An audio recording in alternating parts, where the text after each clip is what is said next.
after that debate, which included people who were terrified of losing their jobs and other people who are in the Elon Musk fan club, right? And they are talking to each other.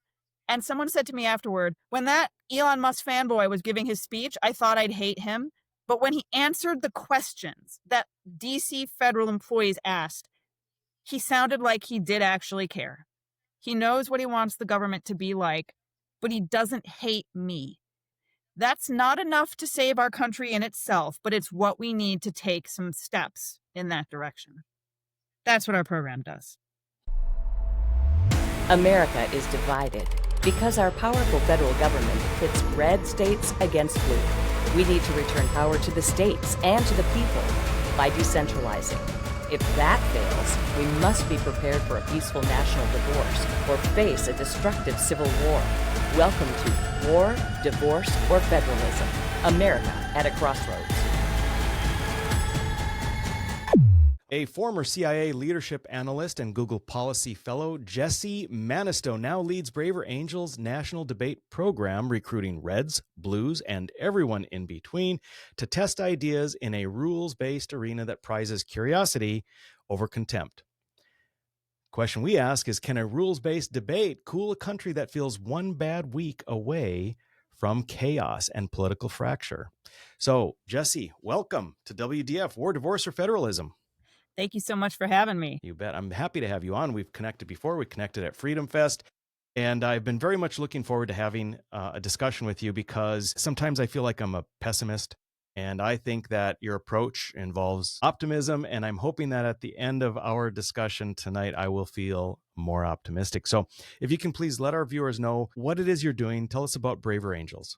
Sure. Braver Angels is the nation's leading grassroots-led depolarization organization. We are committed to bridging political divides and strengthening our democratic republic, getting people on both sides of the aisle to understand each other a little bit better, because again, it is a leap of optimism, as you just alluded to.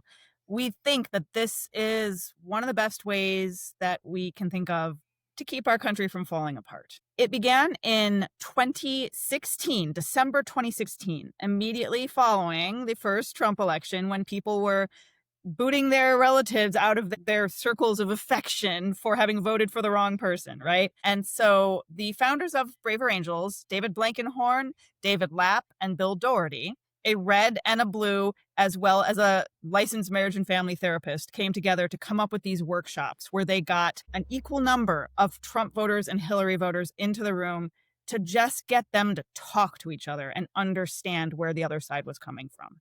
Now, that was not a great time in our country in terms of people feeling like they get along, like they understand each other. But arguably today, the challenge is even greater. So we have our work cut out for us. Now, you were just about to say what it is specifically that you do. Yes. So I'm the director of debates for Braver Angels. We started, as I said, with workshops, which are very much things like our Red Blue workshop, our Common Ground workshop, things that are for people who are ready to figure out how to get along with each other. But sometimes that divide is looming out there, and that's the thing we have to go right at, right? So the debate program was added fairly early on as a way for us to speak freely and fully without fear about what it is we truly believe, because you can't address the problems until you've talked about them. But you want to have a space where people have opted in to believing that this is important. You're not going to get canceled. You're not going to lose your livelihood. You're not going to lose your friends, at least not your friends who are in that room. They really want to hear what you have to say, why you believe what you believe. And hopefully it'll help them too, right? If you hear from somebody who truly believes something, maybe you think they're nuts, but maybe it's a little bit less intimidating for you, a little bit less anxiety inducing, because you see that person, you hear why he or she believes that. And that's sort of the first few steps we take into confronting the things that separate us intellectually and experientially in this country. The premise of this podcast, War, Divorce, or Federalism, is that we are so polarized and we are effectively at this sort of simmer, right? And it's been simmering at least since 2016. And the idea is we need to decentralize or Yeah. become a more federal system. And in doing so, we will be less at each other's throats. For instance, all of the stuff going on with redistricting, right? It's like national warfare. We are going to redistrict so we can control DC because we know DC controls you. And so there's this back and forth. And if we can't decentralize or become true federal system, we should probably start talking about a national divorce, because if we don't, if neither of those things occur, we may end up in a civil war. Now, I would posit that the debate, the becoming more tolerant, the becoming more understanding, having a more pluralistic view might go hand in hand with decentralizing. I'm concerned that without having this very strong component of decentralization, that this aspect that you're covering isn't going to go anywhere. Are you finding metrics that indicate that you're moving the ball, moving the pendulum back to a more civil society? I love that you asked that. Today, the leadership of the organization had a meeting and we went over our metrics. So, yeah, we think about that a lot. Are we really doing something that helps? Now, it was quite interesting to look at these metrics, which were designed largely for our program overall, for the workshops, for the sense, are we causing people to feel less polarization, less animosity toward the other side, less alienated from the other side? Now, when it comes to debates, we had some very interesting data. For the overall program, yes, we've got metrics. I can't quote them for you, but if anyone wants them, reach out to us, debates@braverangels.org, and we can get you some data. But the thing about the debates is that it's a tricky thing, right? Because we do risk alienating you. We risk making you feel anger toward the other side when they say what they truly believe. And the metrics do show that certain groups don't like debates, but other groups, especially working class people who may not feel heard, especially the radicals like our debates. They just are happy to have somebody hear and care that they've noticed something, that someone took them seriously. Okay, so I'm fascinated by this data because what it does is it shows that there are certain people who need debates more than others. People who feel particularly less likely to be heard, like they are more likely to be, dare I use the word marginalized, because it's usually the left that uses the word marginalized. But there are other people who certainly do feel marginalized in this country. The working class, people who have more radical views. And I'm not against radical views. I work for an organization that is seen often as being for the mushy middle, but we welcome people with all kinds of views. And so debates really speak to that. People who are alarmed, people who just want to be met by the other side. We had a woman who was opposed to all vaccines, right? A full spectrum anti-vaxxer. And she was the only person in the room that believed that. But everyone listened to her with respect and understood, even if they didn't change their mind, why she came to hold that view that she held. And so the anecdotes that we have are lined up with the data that show where our debate program specifically is working. And I was very excited to hear that. I still got to digest it. I still got to figure out what my strategy is going to be to try to make this particular tool that I'm so proud to wield, it's still a hammer. Not everything is a nail. But I really am glad we have this hammer in our toolkit. Yeah, fantastic.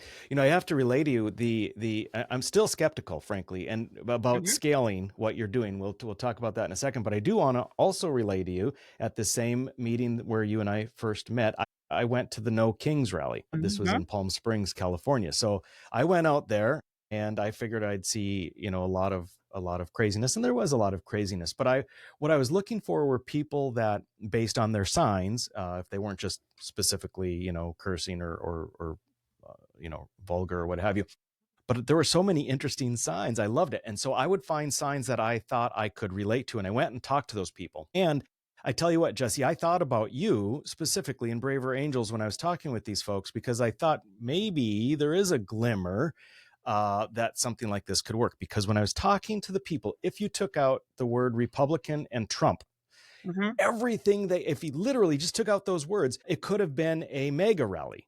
Yeah. And you just replaced Trump with Biden or Trump with Obama, and you replaced Republican with Democrat.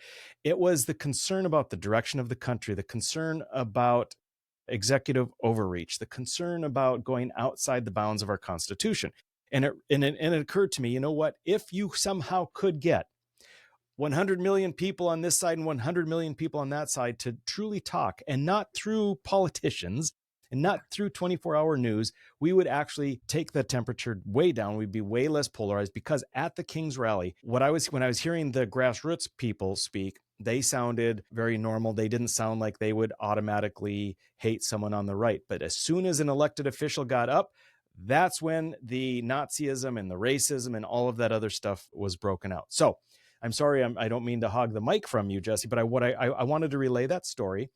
But I want to come back to, despite the fact that I'm edging into wanting to be more optimistic, I don't see how you scale, because, again, you go from 20 people talking to 20 people. How do you scale that up to 100 million people? Oh, man.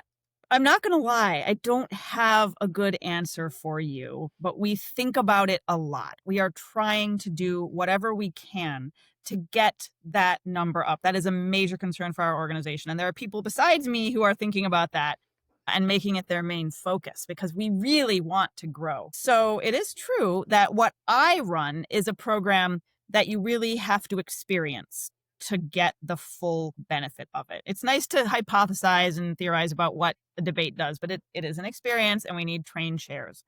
But other things that we could do to just create that first touch, right? Connecting a red and a blue in some other way. And we use the term red and blue because there's, whatever that means to you, just someone who opposes you. If we can just find ways to connect you and get you to have a spark of hope so you take a next step. And we are trying pretty hard to do that. Now, it would be nice to also get in front of some leaders with a platform who believe in what we're doing. And there are members of Congress who are coming on board with what we're doing. That's very exciting. And so we need several things to go right, but we're starting by just trying to showcase to ordinary people that what we do has value.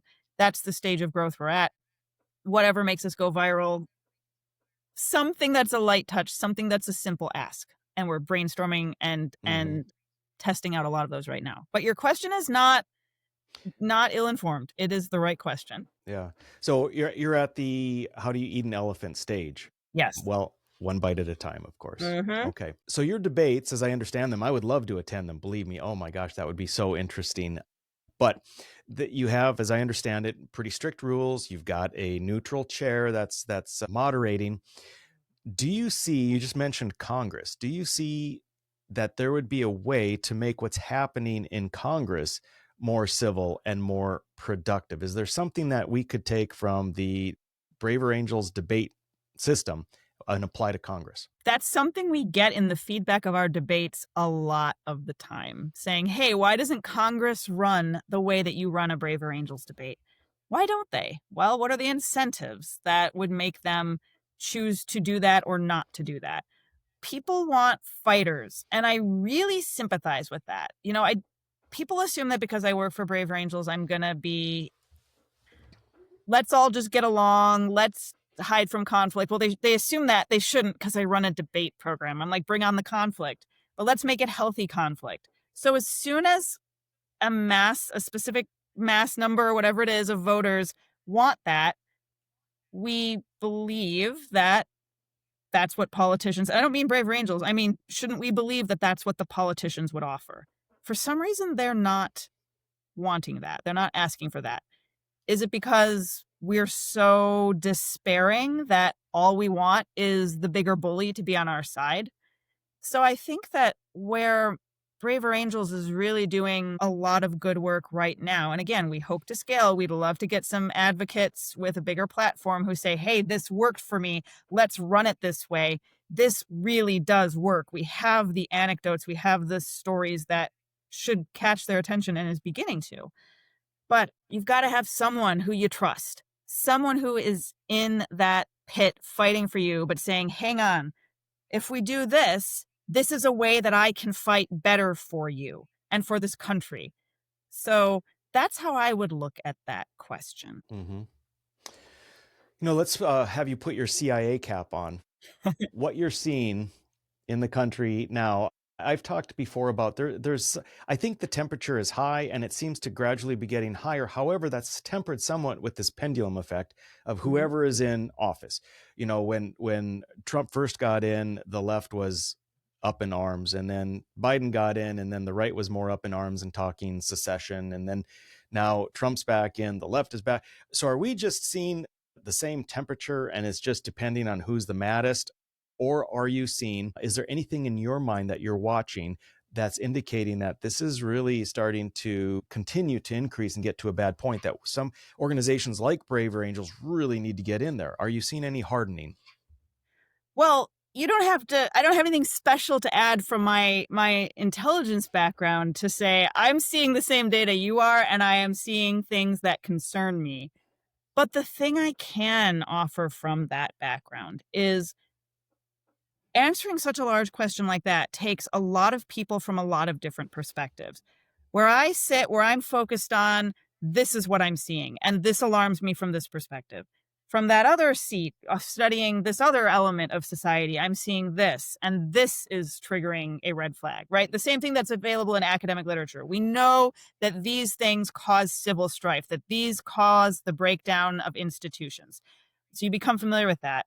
The job that I had was what's called a leadership analyst. It's doing biography, basically, about various players in the world. And I apply that to my work today, just trying to understand all the players, their personalities, their worldviews, what motivates them. This goes back to your last question, right? Like, what would it take for this or that member of Congress to come in and say, hey, I want to do that? And why would the other members of Congress listen to him or her? What's the leadership dynamic? What is the personality dynamic? So I don't know, call me a believer and on some level in the what used to be called the great man theory. I think that personalities matter in history. So that's the angle I'm looking at.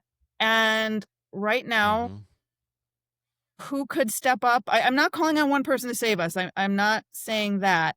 But if we get the right sort of people playing the right sorts of cards, those are the elements I would look at to answer your question, or that I would contribute to answering that question. And I like doing that at Braver Angels too. It's the same thing all of us do when we look at people in Congress and who's getting, influencing things. So same deal, same way to answer that question. Right. Yeah, and I think that the elected officials are incentivized to be extreme and to be antagonistic and to fight. And because that's, when you have someone that's really going bonkers, they got up and they did their little three sentence speech soundbite, suddenly the dollars pour in. And let's take it to the presidential, because Trump has been, so extreme and in your face, and he's certainly not going to cool the temperature down. But what I'm seeing is Gavin Newsom is just very overtly and obviously stepping into that narrative and seeing that if you're going to antagonize, that's going to bring popularity, attention, and probably money to you. So I'm seeing, what do you think about the Newsom thing? Does that give you concern that he's stepping into the Trump role? Yeah, it does. I haven't followed him that closely myself, so I'm relying mostly on hearsay here. But the things people are saying about Gavin Newsom just alarm me, because they show that the moment that we're in is one where people are looking for somebody who is, we've got, the bigger bully, as I like to say, or someone saying, okay, I'm going to be the tougher guy. I'm going to pull the dirtier tricks. I'm going to play these cards in a way that, let's just say, isn't like some of the elections we've had in the past. Whatever you think of Barack Obama, remember that moment where his campaign was, yes, we can, and he was running against John McCain, who was also respected by many people. I don't want to alienate any of your listeners. I can see why someone would dislike either or both of them, but that was a very different moment, is my point, right? The character of what we were arguing about then. And right now, it does seem like the game that everyone thinks they have to play is, what dirty tricks can I play? Can I be fake? Can I say this or that thing? Am I betraying my party? I hear that said by various people on different sides of the left. We can't trust Gavin Newsom when the left is even saying that. Like, what even is going on? And, I'm going to be really honest with you. I believe in what I'm doing because I think it's the best shot. I do believe, because I've seen people have this experience. I've seen it make a difference. But if I were going to say, the thing that would fail us is if that moment that we are standing against is just too powerful for people to come together and overcome by trying to listen to each other. But I think that is the only way to counter this particular dynamic. And that's why I'm giving it my all. And I've seen people not start to trust the other side exactly. Well, I shouldn't say trust. They start to humanize the other side, which lays a pathway to trust. That's why I'm doing this. The question is, are we too late? And that is the question, isn't it? Yes. So let's your debates. Have you run into circumstances where you've had to try and negotiate through where one side seems to be acting completely in bad faith, or have you generally seen that everyone coming there is coming in good faith? It has happened that we will have people act in poor faith. Honestly, that tends to be more of a problem with celebrity figures when we do panel debates, because they want to perform sometimes for an audience. However, the people who opt into our debates as ordinary people make my job easy. I'm not going to lie. I'd love to take credit for our debates going so well, but they go well because of the people who self-select into them. So again, I feel that I am empowering people who have certain values to have data, to have, intellectual arguments as well as emotional stories to connect with people. That is what we do really well. Now, when someone does come in with bad faith, it does happen. We teach our chairs to handle it. We have pretty strict rules. We train every debate chair with a mock debate where I and my team go in and break all the rules and role play crying and throwing fits and dirty tricks, right? And you just interrupt them as a chair. You say, nope, these are the rules we agreed to. We need you to stick by these rules. And the vast majority of people believe in it, and they do that readily. Excellent. Do you try and stay clear of some of the cultural things? Do you find that those are just too much to overcome when someone's coming to you in good faith? Oh, no. Those are my favorite things to debate. Those are the things that people want to debate. Now, I will say to a brand new debate chair, maybe don't start with Israel and Gaza. Maybe don't start with anything about transgender, right? The things that are inflammatory the most, that people have the most bottled up feelings about.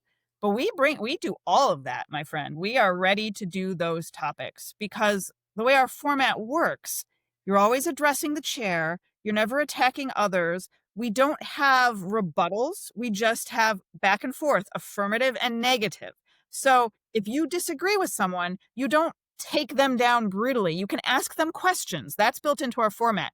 What you do is you simply stand up and say, and now I would like to give a speech on the other side of the resolution. And that puts forward the range of perspectives in a way that people can take in and digest. And again, people come to our debates because they want that. They are sometimes upset. People do give us feedback like, oh my God, I can't even, like that person said, listen to what they said about that.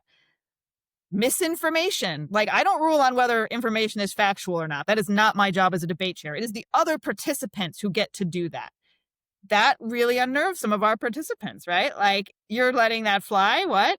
So anyway, those are the sorts of things that are challenges that make the experience what it is. But that experience is one in which we can sit there and understand that together, sit with the discomfort, whatever the difficult topic is. And that's exactly what you need to talk about those sorts of subjects. You need a debate chair who's not taking a side, who says, hey, I want to hear from you. And now I want to hear from you. And you will get equal time and you will address your questions to me. My favorite example of that, I did a debate here in Washington, D.C., where I'm based, on Resolved, we need the Department of Government Efficiency. We chose that resolution before Donald Trump was inaugurated. But the date we selected for it was 2 days after Elon Musk sent his infamous too many DC employees fork in the road email that was threatening their livelihoods. And I'm walking into that debate and I'm like, is this the day my program fails me, right? And I made a joke as the debate chair. I said, parliamentary procedure demands that if you are going to punch anyone, it's got to be me. And you know what? No one punched anyone.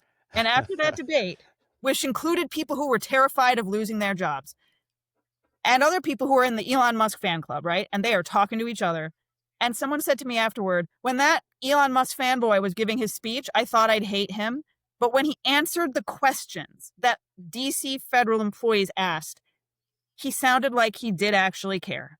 He knows what he wants the government to be like, but he doesn't hate me.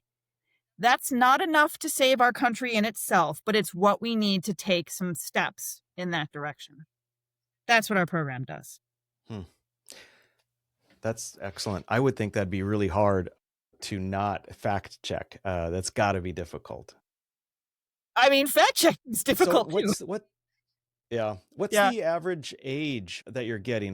Can you say like percentage wise Gen Zs, or millennials and so forth? They mostly don't have time to come to our debates, so we love it when they show up. We do get a good turnout of that demographic as well in certain instances. Here in Washington, D.C., where everyone wanted to be a lawyer anyway, they show up. It depends on the community. But yes, we do have that. We run the gamut of people in different ages coming together. We've done some intergenerational debates where we went out of our way to bring in the working age, as well as the retirees, as well as the college students. And those are some of the best debates that we've had. Yeah, it's interesting. So you have a bimodal distribution. Do you see that there is difficulty in having your debate opponent in giving them the respect or what have you with the generational difference?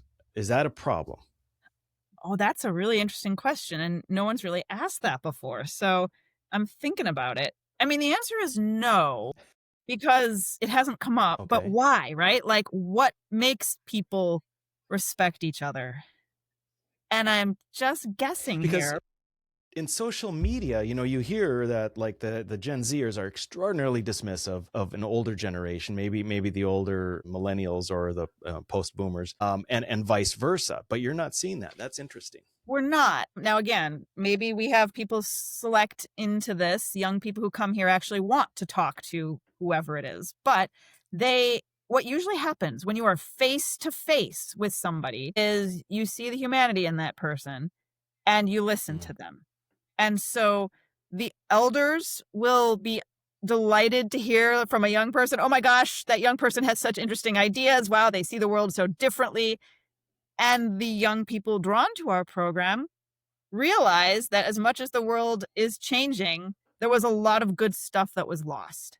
And they have to navigate a different world, but they're really interested or they wouldn't be there. So, yeah, that's why we have such great times at our generational debates, intergenerational. Yeah, that's probably key. That's probably key because of the humanity aspect to it. Because when it's someone through a screen or what have you, or indirectly on social media, it's easy to dehumanize them. It's easy to not act even like a human toward them. And I would imagine that it's kind of like when a person is of red or blue and they have an opinion of all reds are this way or all blues this way, except, well, what about that one friend or that one relative? Well, they're the exception. Well, what about this other person who does this, something in your life? Well, they're also an exception. And it turns out everyone that they personally interact with that are of the opposite color are the exception. And because it's a false perception that they have of what all of these others are like. And so I think that's probably the beauty, even though it's small and I'm not sure how you scale up, that's the beauty in having these in-person debates. That's exactly right. We do them on Zoom as well. We have national debates that bring people together. But even there, you are still, like you and I talking right now, we're having a conversation and it works on a certain level. It replicates enough of that person to person, in person level. But yeah, now I'm losing what was the specific question? I'm just thinking about how well it works to connect. Well, I'm wondering if the solution to all of it is getting people to have to respect the humanity, and it's difficult to do that when you're a keyboard warrior on social media, but you can do it when you're actually communicating with a person. You can ignore the humanity.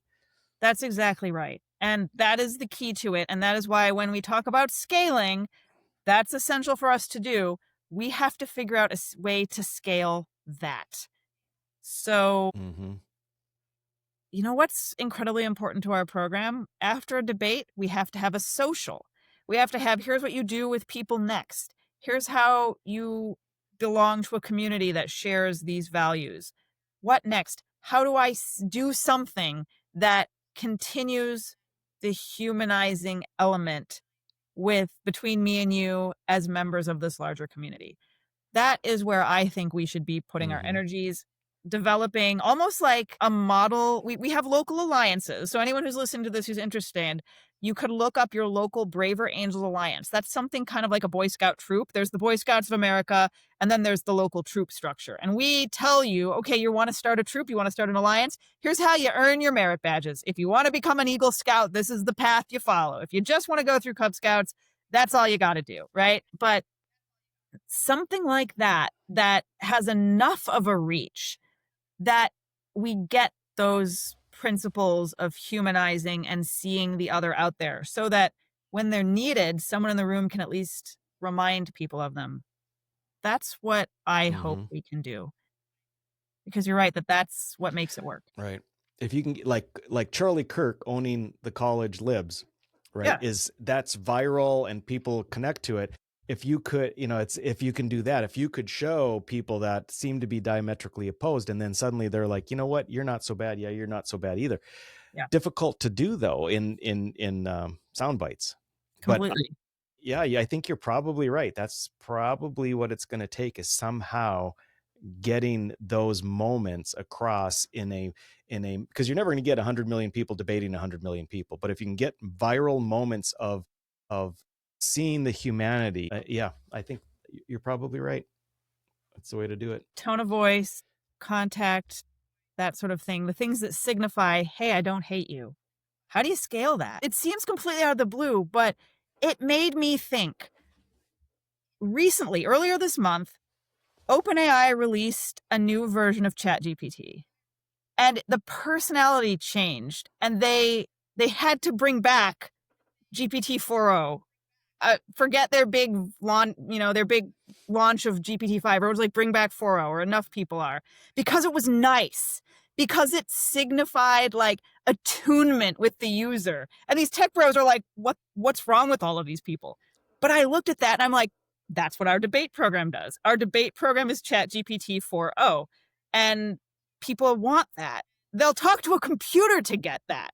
And we're looking at ways to bring in AI to try to help mediate debates. And I'm like, well, that data point right there told us something incredible. Maybe we just get a really, really nice large language model to see us, to validate our concerns, and then say like, hey, ever think how they feel too? Like, I don't know. Maybe that's the Deus Ex Machina for us. Yeah, I love it. Yeah, I think, and I'm going to go back to the idea of decentralization and a true federal system. If we had state sovereignty, or, heck, I'll even say national divorce for that matter, if we were broken up into 3-4 nations, I think it would be easier to scale something up. For one thing, the temperature would be taken down immediately on its own, but I think it would be easier to scale. If you think, let's just say Texas, right? If Texas broke away, I could use California as well. But if you wouldn't have to work about getting Texans to understand New Yorkers and vice versa. You would have to get people in Big Springs understanding people in Austin. And I think that there'd be less of a divide to see the humanity in someone from your own state. So it could be that the key is a program like Braver Angels combined with decentralizing state sovereignty, 10th Amendment, and all of that. I'm thinking about that, and it would be really interesting to test that. I don't know how it would work. Obviously, we haven't tried it, but either it could work because you share more whatever local values you have within Texas. The Texans share a lot more than they do with New Yorkers. Seems like a reasonable thing to assume, right? But what about the urban-rural divide? I've been to Texas a few times. I've never been to rural Texas. The people from rural Texas trust people from Houston and Dallas. Like, I don't know. Now I want to go talk to the people in the, we have an active alliance in Austin. Like, I'm going to go down there and run a debate like that and see what happens. I'm not opposed to this idea in principle, right? Like, I'd certainly think that local control is something worth thinking about, whether that lets people do democracy in a way that works better in this day and age. Now, the counterpoint to that is that the narcissism of small differences. Isn't that a phrase? I'm just like pulling it out of nowhere. It just came to me. It's Russia and Ukraine that battle each other. It's the countries within the Middle East that battle each other. Maybe it's the US and Canada. That got a little bit touchy there for a little bit.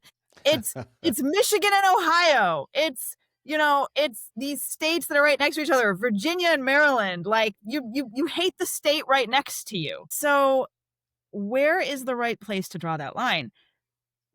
Some of the most contentious debates right now we're finding are the intra-red and intra-blue debates.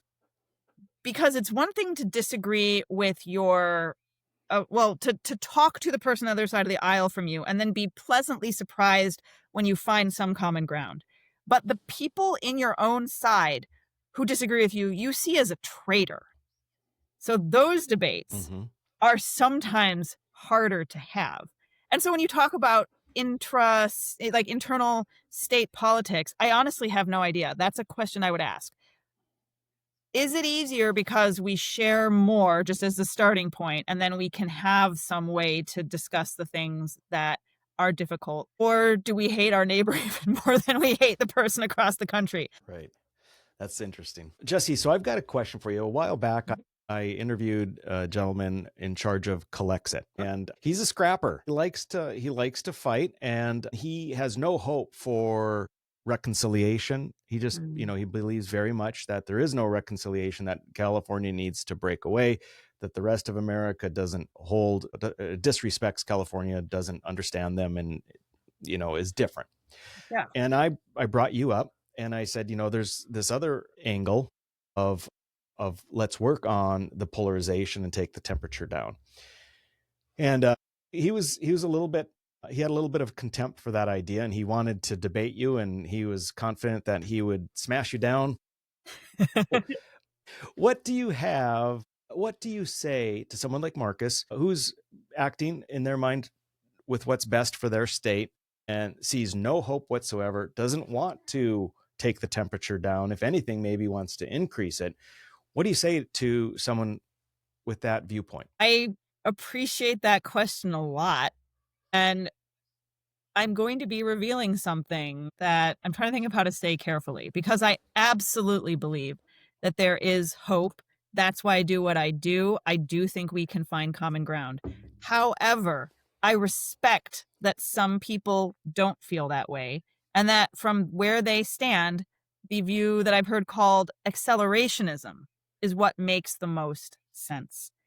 And in that case, if I were to run a debate, and I would run this debate and I would respect this debate, that California should secede, Texas should secede. Bring it on, man. Let's talk about it. At the very least, what you would get out of that debate is an understanding that, yep, we have exhausted all possible options. We truly know what we're getting into. We know who our opponents are, and we know who we are. We know what we believe. So I am for the debate. I do believe in the country as well. I do want us to stay together. I think we can do it. I think out of your WDF, I think I'm Team F. I think that I'm for the federalist solution.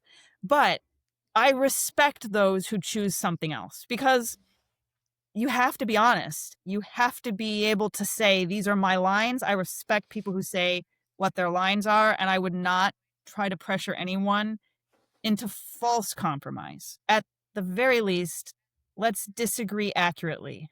Let's understand what our real values are, so we set those lines with the most care and intent. Yeah, well said. All right, Jesse, I've got what we call rapid fire, some real quick questions for you. Well, the questions may not be quick, but your answers are supposed to be. Okay, I'll try. So the red v blue topic you never ever want to moderate again. You don't have any. They're all great. That's my answer. They're all great? Huh?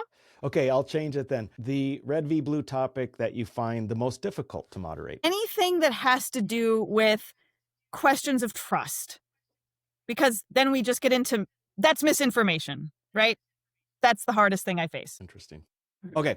What's the most difficult rule that people involved in the debates seem to have? Specifically, whether it's, let's not say celebrity specifically, let's say elected officials. What is the greatest difficulty an elected official has in playing by the rules when they do one of your debates? We don't run We don't have elected officials do our debates. That's a separate program that I don't run, that we're developing. But I can't answer that for just ordinary people. The ordinary people have the hardest time addressing the chair. We always have to interrupt them and say, no. Does the speaker believe? Ask the chair. Bar none, that's the hardest role. Well, that makes sense. It's a new thing when you're trying to go at someone and like, no, I have to reroute it indirectly. What do you think is more dangerous today, apathy or zealotry? Apathy. Absolutely. I'm team zealot. At least they care. That's a good point. At least they care. You can work with that. Apathy, It's hard to work with. But what is one constitutional amendment that you would get behind and support tomorrow? That's such a good question. Oh, my answers are not creative. I'm thinking about money in politics, something like that. Hey, listen, there's no bad answer. Yeah, money in politics, something to limit like that. A balanced budget amendment, would you say? Well, I was thinking of Citizens United, that particular issue, which is funding political campaigns. But my views on that have changed too, so I don't know. But that was one that I was behind for a long time. So, but you told me short answers, so I'm being brief. I know. I make it so difficult. Tell me the likelihood in your mind of the U.S. breaking up in some fashion or other. A Calexit or Texit would qualify. A breakup into four nations would qualify. The likelihood in the next 20 years in the mind of Jessie Mannisto. The likelihood? I give it maybe less than 1 in 5, but 1 in 5 is still pretty strong, right? So 15 to 20% chance that happens. Okay. Excellent. Well, those were fun little questions. So Jessie, thank you very much for being on. If you can, please tell our viewers where they can find you, a little bit more about Braver Angels. Yeah. So braverangels.org. Come check out our website. There's a way to find your local alliance. If you'd like to bring a debate to your community, email us at debates@braverangels.org. My team also has just recently launched a Substack, debatedispatch.substack.com. You can read us talking about our program. You can chime in. You can argue with us. We'll help you learn how to do this and figure out why it matters. Or if you think we're full of crap, come and tell us. We'll talk to you about that too. I'm on Twitter at JL Mannisto if you want to talk to me directly. So that's where you find me. Excellent. Excellent. Thanks, Jessie. I've had fun. I'm glad we were able to finally do this. And I think, you've partially convinced me. I'm concerned about scaling, but I do think that this is maybe a very important component to how we fix things in the United States. So thank you for being on. Thank you so much for having me, Rick. It was a pleasure.